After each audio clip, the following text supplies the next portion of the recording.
చాలామంది బంధించబడిన అనుభవాల్లో ఉన్నారు. ఏమిటి ఆ బంధకాలు అంటే ఆర్థిక ఇబ్బందులు అనే బంధకాలు ఉన్నాయి. కొంతమందికి పాప బంధకాలు, అనేక బంధకాల గుండా ఆత్మీయులు నడిపించబడుతూ ఈ బంధకాల్లో నుంచి విడుదల పొందాలి ఆ వ్యక్తి.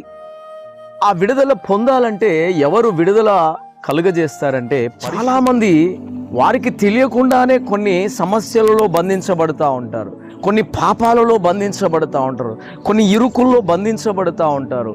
వారి ప్రమేయమేమి లేకుండా కూడా కొన్నిసార్లు కొన్ని బంధకాల్లో బంధించబడుతూ ఉంటారు. 146వ కీర్తన 7వ వాక్యాన్ని మనం చూస్తాం. యెహోవా బంధింపబడిన వారిని విడుదల చేయును.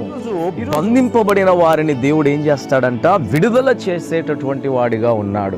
ఈ లోకంలో ఎవరు నిన్ను విడుదల చేసేవారిగా లేరు. విడుదల చేసేవారు ఎవరైనా ఉన్నారు అని అంటే దేవాది దేవుడు మాత్రమే. నీ బంధకాల్లో నుంచి విడుదల కలుగు.